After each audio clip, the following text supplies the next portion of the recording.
as you all perhaps notice, the new earth is happening. It's very exciting. It is occurring.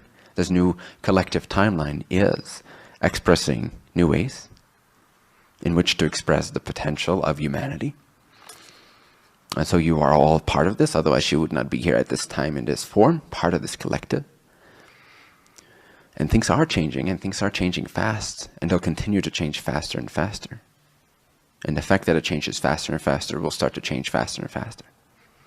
Exponential acceleration. So if you think things changed a lot in the past year, then either be very excited or be very afraid. Be very, very afraid. Which is the same thing. Just a different spin on it. Same energy. What's gonna happen? Or, what's gonna happen? It's the same exact force. It's the force that connects you to feeling the reality of experience. You can either define that positively, anticipate it with excitement, tune into that to the best of your ability, or you can run away from it, believing that it means something negative or lack could occur. In a lackless state, acceleration is always exciting. If a change that's coming on does not excite you, you have lingering old ideas that no longer serve you, that want to be pushed to the surface, hence you feel a little contraction at the sight of your new life unfolding, or your new relationship unfolding, or your new relationship breaking down, or your new career breaking down, or your career unfolding, etc. All these changes that start happening faster and faster, just go with it. Easier said than done. It's not that much easier said than done. Because when you say it, it's done. The word is the power in this world. Then there was the word. The word commands. Commands creation.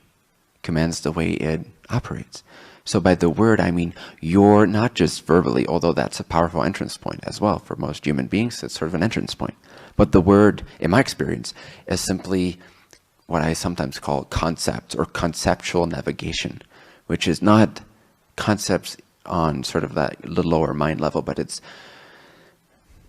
concept. A concept is a frequency. It's like a package of information, a package of frequency that can either direct you there or there. So when I navigate, or when I say that I think a lot, or my mental body is actually very, very active, unlike contrary belief about being awakened, is actually very active, more active than it ever was. It's because it is infused with conceptual navigation, which means it no longer really thinks in words. It sees realities, and then it navigates in these directions. It sees these packages of information, no longer one word at a time, but the whole essence of the whole story is immediately extracted from it and offered, in a sense, to my mental complex. And so I'm able to navigate in a very fluid, non-physical, inseparable way. So when I say the word, I mean the concept, I mean the intention, I mean the vibrational definition about what's always neutral and empty, which is the configurations of energy. They are essentially neutral. So how I define my reality will command that reality. So it is not easier said than done. In fact, saying it and doing it are the same thing. So it's as effortlessly done as it is said. But are you saying it? Are you saying what you want to be saying? If not, why not? No one's holding you back. Except the other people in your mind. But they are very much in your mind. Other people exist in your mind. In fact, your mind, on that sort of wordy level, not so much the clear, transparent level, but the more wordy, conditioned level, if you will, of ideas that you picked up along the way, your, let's just call it lower mind in that sense, consists of other people. Guess who's not there? You. It's the only person missing from your lower mind is you. In other words, everything you think on automatic pilot is somebody else thinking for you. You've simply created a copy of them and now automatically apply that to the energy that's in front of you. The only person missing from that equation is yourself. So when you embody more of your true self, you'll see that you start, quote unquote, transcending your lower mind more and more.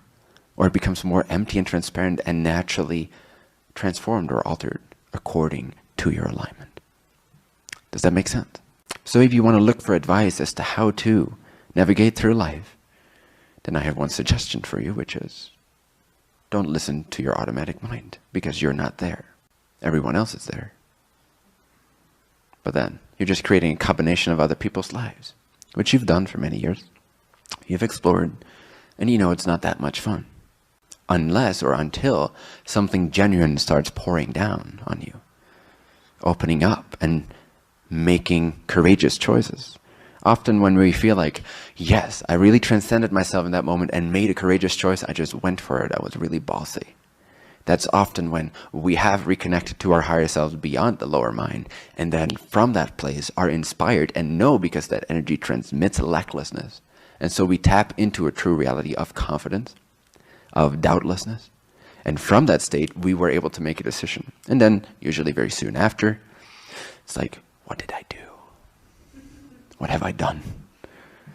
Was that not in integrity? How am I going to get my finances straightened out? What will people think of me? Is my family still going to love me? All that thought, all that lower conceptual thinking, rather than higher conceptual, navigational, assimilating and thinking. Does that make sense? Good. Excellent.